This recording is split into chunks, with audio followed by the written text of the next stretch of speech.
ago I began to work for a call center in a building on the cusp of downtown Fort Worth.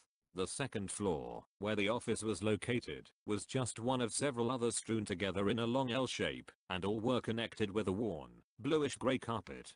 The next 3 offices down the hall from mine had tenants from the college, located 2 blocks up the road. I'm not sure what they did in there, but it seemed they had several students coming and going every few weeks. The offices down the other hall were vacant. If you peered in through the glass doors you could see the remnants of a couple chairs, cubicles, and a desk or 2 in them. At the end of that hall were the restrooms, a door to a fire escape, and a large, dark, stain on the carpet in front of the women's restroom. You could tell that someone tried to clean it some time ago, but they weren't able to get it out completely. I was working alone late one night. Janet had left at 10 p.m. and I had locked both the front and fire escape doors as well as turned out the lights in the hallways, only leaving on the light above my cubicle. Around 12 a.m. I had taken a break from staring at my computer screen and went to use a restroom down the hall. I didn't see a need to turn a light on since the full moon outside was peering in through the glass door of the fire escape, illuminating the hallway just enough for me to see where I was going. As I turned the corner to head towards the restroom I saw the door to the women's restroom open slightly, then shut promptly and lock. Thinking it was one of the college students stopping in to do some late work, or just stopping to use the bathroom, I turned back to my office and headed downstairs to make sure the front door was still locked. It was. Feeling a little more secure and tired, I went back to my desk to try and get the files finished for the morning. Around 1 a.m. I had finished my work and locked up the office. I stopped to use the restroom before making the 45-minute drive home.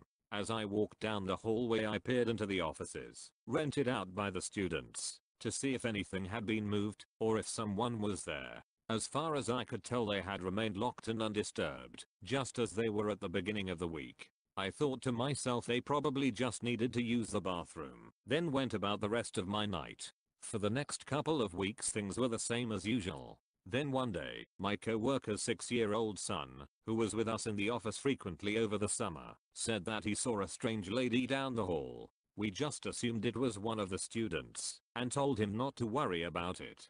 But he had become too scared to walk down the lit hallway to go to the bathroom, so my co-workers and I took turns escorting Alex to the restroom. My turn to take him had come up, so I walked with Alex down the long hallway. Out of curiosity, I asked him what the lady he saw looked like. I figured she had to be a medical anomaly to scare a little boy with her looks. He then began to describe her. She has long black hair and is thin. Really thin. Her face is white and her eyes look like this. He then pulled the corner of his eyes to try and depict what I would assume is an epicanthic fold. I snickered at the thought that he had never seen an Asian before. I then told him, "That's not too strange. There are a lot of different people in this world. I grew up with foreign exchange students that have those same features." He then gave me a queer look, as if I had just said something in a foreign language. Once he was done, we trekked back to the office and the day went on as usual. It was around 11 p.m. Everyone had left already, and I sat there preparing the files per usual. But then I heard the door to the fire escape screech open followed by the sound of something hitting the floor. I got up to check and see who had come into the building. It was one of the students. She had her hands full of bags loaded with craft supplies. I offered to help her, to which she graciously accepted. After we had dropped off the supplies I asked her about the recent addition to their team. She looked at me funny and asked me what I meant. My co-worker's son said he saw an Asian woman in the hall earlier. I just assumed she was a student. She then replied, I don't really know if there is anyone new. We had a girl named Yuri that worked with us when I was a freshman, but that was 2 years ago." I just left it at that. She thanked me for my help, locked up her office and left. I went on with the rest of my night. The next day, Alex was playing with some Hot Wheels in the hallway in front of our glass door. Our manager had her eye on him since her desk faced the door. She had looked up to make sure he was still there, but he wasn't. She immediately got up to check on him. He had walked to the corner of the hall looking towards the restrooms. When Janet asked him why he was down the hall, he responded, "The lady is back. I think she is sick." My manager Janet walked down the hallway to see what Alex was talking about, but there was no one there. Janet told him to go back and take his toys into the office. We could hear Janet knocking on and opening the restroom doors, but when she returned she said that there was no one else in the building but us. The rest of the day went on with the periodic restroom escorts. On my escort duty I had asked Alex why he thought that lady was sick. She was laying on the floor with stuff coming out of her mouth. But then she was gone. Alex replied, "What do you mean she was gone?" I asked. "She was there and then she wasn't. I think she had a tummy ache," said Alex. I didn't know how to respond to that. I just opened the restroom door to let him in, then sat there in the hallway waiting. I looked over to the dark spot in the carpet and it looked darker than usual, almost as if it was wet. I touched the carpet and it was almost soaked.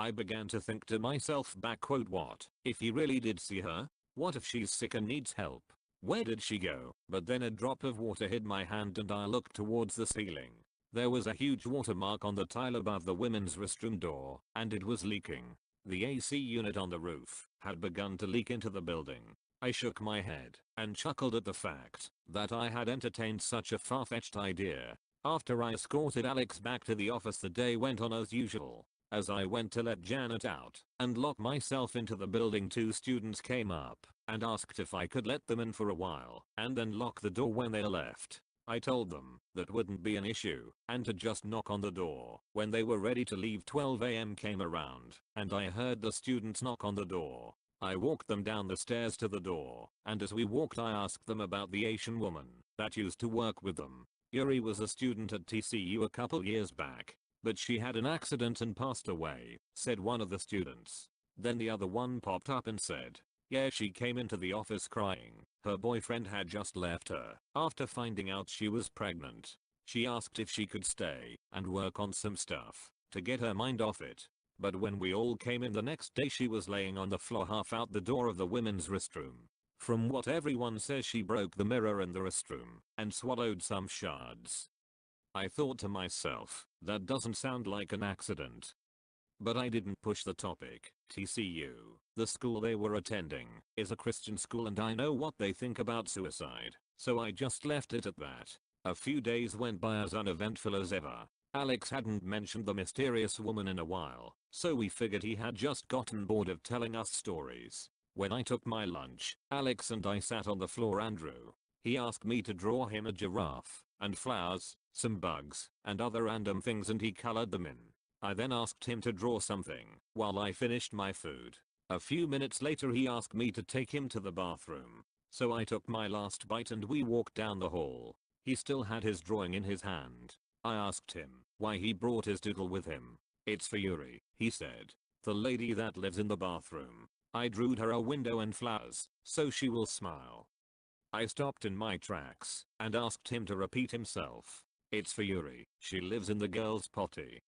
I felt the goosebumps rise all over my skin. I had never told anyone about my late night chats with the students, let alone about Yuri, yet somehow Alex knew her name. I asked him how he knew her name, and he said sometimes, when I'm in the hall, she whispers to me. "She's really nice." He then sprinted down the hallway and stopped at the corner. As I approached and stuck my head around the corner, I saw the door to the women's restroom open completely. Alex then ran down the hall to the restroom holding up his drawing and very excitedly telling Yuri about it. As he walked to the restroom, something grabbed and pulled him in, and the door slammed shut. I panicked and sprinted for the door, and as I flung it open I found nothing but the picture Alex had drawn for Yuri.